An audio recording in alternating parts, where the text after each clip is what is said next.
지금은 이제 채권은 아니고 전 내년은 주식이라고 보는 쪽이죠. 주식이 아직은 좀 매력있다. 미국 주식은 소형주 위주로, 그리고 우리나라 주식은 3대 섹터들 또는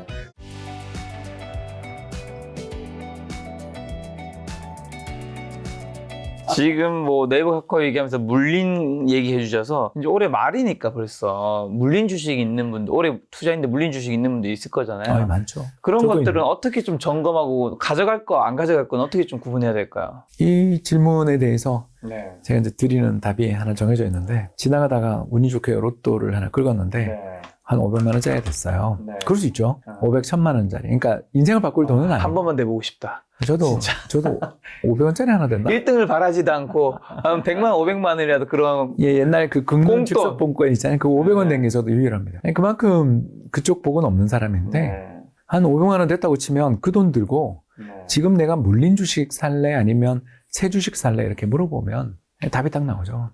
대부분 물린 주식 안 살걸요?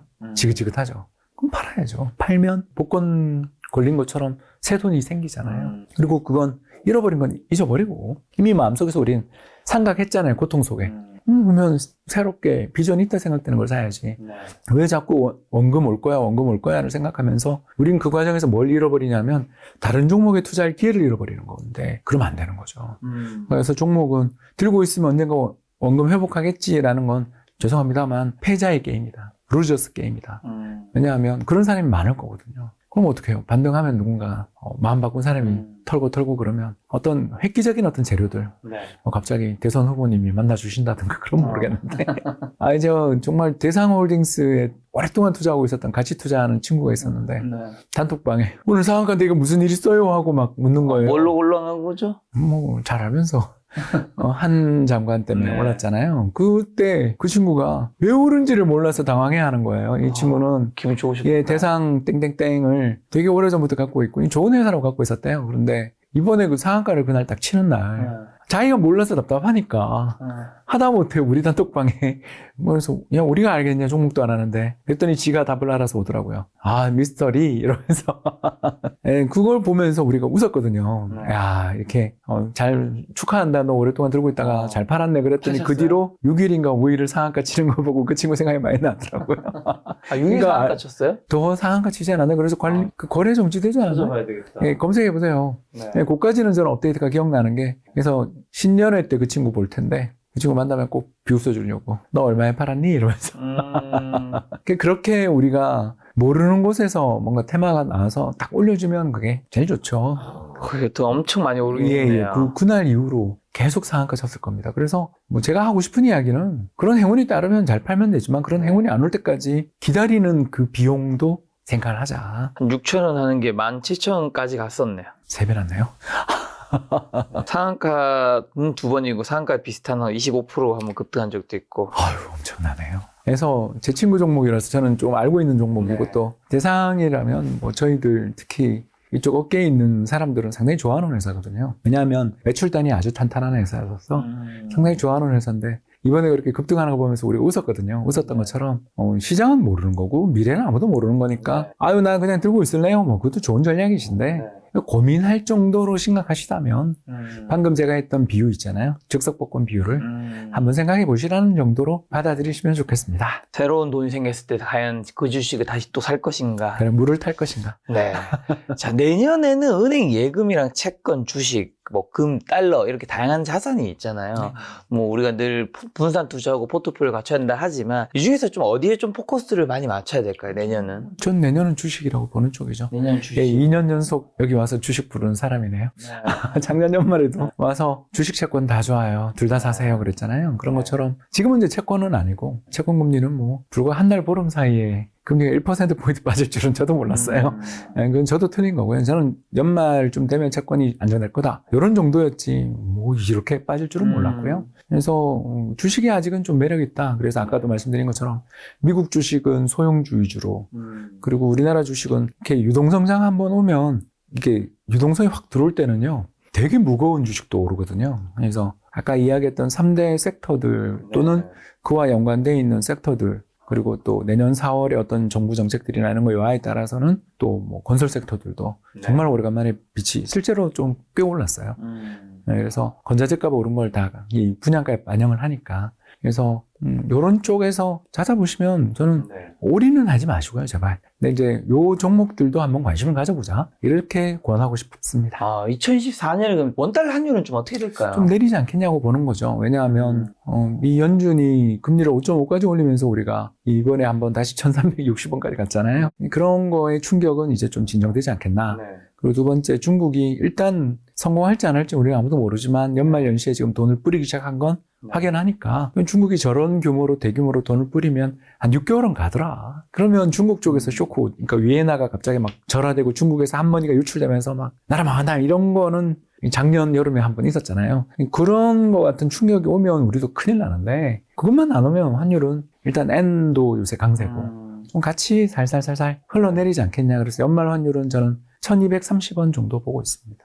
내년 연말. 예, 그렇죠. 올해 연말이 지금 1290원인가 그렇죠. 네. 그러니까 한 6, 70원 정도 떨어진다고 보는 거죠. 내년에는 미국의 11월인가요? 대선이 있죠. 그래서 대선이 있는 해는 증시가 좀 좋은 편인가요? 좋은 해가 많아요. 이게 왜 그러냐면 미 대선은 두 가지로 나눠야 되는데 새로운 후보들끼리 붙는 선거가 하나 있고 현직 대통령과 새로 붙는 후보가 있는데 그렇죠. 현직 대통령이 이렇게 출마해서 나오는 선거는 꽤 시장이 좋은 편이에요. 왜 그러냐면 아무래도 현직이 거의 이기기 때문이고요. 그래서 현직이 이기면 정책의 어떤 연속성상 그런 것도 있는 뿐만 아니라 또 그 선거에 있는 해에 시장이 좀 어떻게 보면 기대도 있고 뭐 특히 그 경기 부양의 어떤 의지들이 좀 부각되는 경우들이 종종 있으니까 실제로 내년에 금리 인하해주네요 진짜. 그죠? 파월은 트럼프가 임명했는데 바이든한테 선물을 주고 있는 것 같습니다. 그래서 뭐 이렇게 저렇게 보면 일단 그 주식 시장에서의 주가 흐름만 보면 바이든 승리를 점쳐볼 수 있는 흐름이에요. 그러니까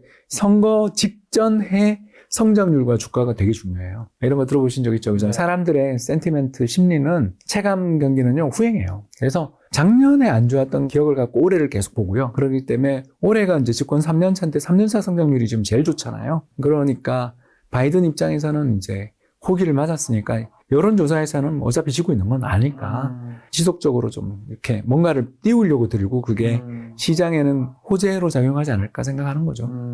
근데 생각해보니까 지금 현직이 이제 바이든이고 전직이 트럼프잖아요. 네. 전직 트럼프가 이제 다시 나오는 거잖아요. 네. 이렇게 된 케이스들이 많았나요? 21대인가 22대 대통령 때 선거도 한번 있었고 클리블랜드인가? 글로버인가 모르겠다. 그 이름이 제가 왜 그쪽 계열이거든요, 사람들이. 그때 한두 번 있었습니다. 보통 저도 뭐 미국사 현직과 전직, 어쨌든 둘 다 대통령인 거잖아요. 그거는 잘 모르겠는데 전직 대통령이 지고 다시 출마해서 된 경우는 확실히 있습니다. 그게 글로버인지 클리블랜드인지는 이제 밑에 쭉 나오겠죠. 위키에 검색하면 다 나올 텐데 네. 재밌는 선거들이 과거에 미국에 굉장히 많았어요. 아무래도 근데 또 한국은 중국 경제 영향도 받을 텐데 내년 중국 괜찮을까요? 상반기는 뭐 좀 회복될 것 같은데 지속성은 모르겠다. 이제 이렇게 되는 게 중국 소비 심리가 진짜 좋은 것 같아요. 이게 이제 제가 얼마 전에 이코노미스트 특집 기사를 한번 봤는데 되게 부자죠. 20억 정도 돈을 들여서 상해에 있는 특급 아파트를 샀는데 거기는 살 때 계약금을 70%씩 넣는데요. 계약금이요? 예, 그러니까 그 규제 때문에 그런 거죠. 그래서 돈을 다 넣어놓고 집을 짓기 시작한다는 거예요. 근데 이제 건설회사가 이제 문제가 생긴 거죠. 돈은 다 넣어놨는데 입주를 못하는 거예요. 그게 몇백만 채가 된대요. 그러니까 그분이 몇백 채가 아니라 몇백만 채? 몇백만 채. 20억 정도를 한 방에 털어넣어서 상해 푸동에 있는 집을 살 정도니까 굉장히 상류계층이잖아요. 그리고 그렇죠. 상해 호구를 가지고 있는 어떻게 보면 중국에서 1등급 시민이란 말이에요. 특등급 시민이죠. 북한에서는 평양이겠죠. 뭐. 그죠? 그러니까 아주 좋은 호구를 가지고 계신 그분조차 이 회사는 이미 망해서 넘어갔는데 그 넘어간 회사에서는 앞에 있던 계약에 대해서 불투명한 태도를 보이니까 세상에 사람들이 그 지어지도 않은 집에 올라가서 시위 벌이고 그러면서 이 부자들이 끌려가는 그런 걸 이코노미스트가 르포 기사를 보도하는 걸 보면서 소름 끼치더라고요. 이 사람들이 중국 공산당의 최대 지지자잖아요. 왜냐하면 지킬 게 많은 사람들이 당연히 체제 변화를 반대하잖아요. 반대하겠죠. 근데 그런 사람들한테 이런 수모를 준다? 이거는 되게 위험하거든요. 보니까 이 사람도 거의 공산당원 같은데 네. 공산당원이 이렇게 빡칠 정도의 심각한 문제가 지금 벌어지면서 소비 심리를 걷잡을 수 없이 누르고 있잖아요. 이러면 지금 어떻게든 그러니까 뭐 나중에 큰 후유증이 오더라도 지금은 뭐든 해야 되는 상황에서 어제 뉴스가 나온 거죠. 그래서 어제 그 브레이킹 뉴스로 딱 밤에 뜨는 걸 봤는데 중국 정부가 어마어마한 규모의 대규모 이제 양조 완화를 이번에 시행하니까 일단 그 돈 들어가면 효과는 조금 있지 않겠나. 그렇게 보는 거죠. 자, 올해 이제 한국 경제 성장률은 어느 정도로 정리될 것 같고, 내년은 어떻게 될까요? 올해는 한 1.8, 1.9 정도. 저는 네. 상당히 높게 보는 쪽이죠. 왜냐하면 뭐 다른 OECD나 수많은 국가들 성장률 전망이 올해 1.4 보는데 저는 그보다 높을 것 같아요. 상당히 높을 것 같고요. 왜 그러냐면 1분기부터 3분기까지 우리나라 누적 성장률이 1.5가 나왔어요. 1.5. 그러니까 1분기부터 3분기까지. 그러면 4분기 성장률이 이 이상 나와 있는 얘기 아니에요? 네, 그 정도는 나올 것 같아요. 왜냐하면 4분기에 우리나라 무역흑자 나는 거 보셨죠? 그러니까 GDP에는 무역흑자가 순수출이 영향을 미치거든요. 네네. 아시죠? 그래서 우리나라 지금 무역흑자가 지금부터 1년을 딱 끊으면 1,000억 불 이상 흑자 날 분위기잖아요. 그러니까 우리나라 외환위기 난다는 사람들이 참 정말 우리나라 이런 걸 안 봐요. 데이터 안 보고 스토리텔링 하시는 분들이 많죠.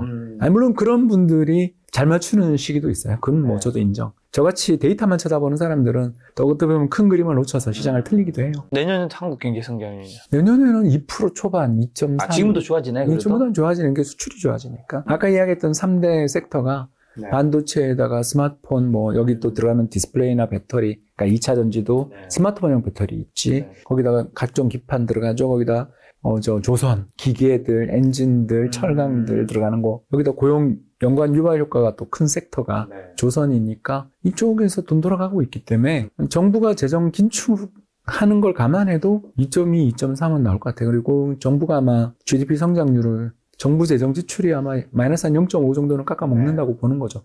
그 정부 재정 지출만 정상화됐다면 사실 내년 성장률 한 3%도 볼 수 있는 성장률인데 이번 중 국회에 아직 심의 중인 내년 예산안이 극도로 긴축적인 예산안이기 때문에 네. 거의 내년에는 정부가 또 올해처럼 성장률을 한 0.5 정도는 깎아먹는다고 생각하고 2.2, 2.3 사이 봅니다. 그러면 한국 증시는 한국 수출이랑 좀 연관되니까 내년 올해보다는 낫겠네요. 올해보다 낫죠. 그러니까 작년보다 올해가 낫고 올해보다 내년이 나아요. 이게 펀더멘탈상은 그런데 화끈한 맛이 없다. 이게 좀 제가 이제 걱정을 좀 하는 게 우리나라의 수출이 잘 되려면 그러니까 선진국 블록도 잘 되고 신흥국 블록도 잘 되고 이럴 때가 올해 딱 좋은데 지금 선진국 블록은 뭐 유럽 수출도 괜찮고 미국 수출은 뭐 엄청나게 잘 나가고 캐나다 향도 좋고 그러잖아요. 그런데 중국과 아세안 쪽 수출, 중동 수출은 사실은 좀 비리비리하지 않습니까? 뭐 아시아에서는 대인도 수출만 좀 잘하고 있지 나머지는 꽝이거든요. 그러니까 이런 걸 보면 우리 경제가 갈아타기는 해야 되는데 중국 중심의 경제에서 이제는 좀 선진국 중심으로 다시 무게를 옮겨야 되는데 쉽지 않은 거죠. 우리가 왜냐하면 거기 진출해 있는 기업들이 너무 많으니까 그동안 30년 동안 쌓아놓은 네트워크가 너무 잘 만들어져 있다 보니까 그걸 잘 못 빼다 보니까 올해 이렇게 힘들었고 내년도 사실 수출이 막 20%씩 증가해요 이렇게 말 못하는 게 잘해봐야 플러스 10% 아니겠나 저는 그렇게 보는 게 그러니까 우리나라 성장률이 그거밖에 안 나오죠. 이렇게 보는 이유가 결국은 이 세 섹터 중에 조선도 친환경 선박으로 인한 어떤 유럽향, 그죠? 유럽의 해운 선사들 향 수출을 또는 LNG 추진 화물선 이런 걸 보는 거지 중국 향으로 뭔가 조금 살아나지 않겠냐라고 기대한 건 아까 스마트폰 정도밖에 없는 거죠.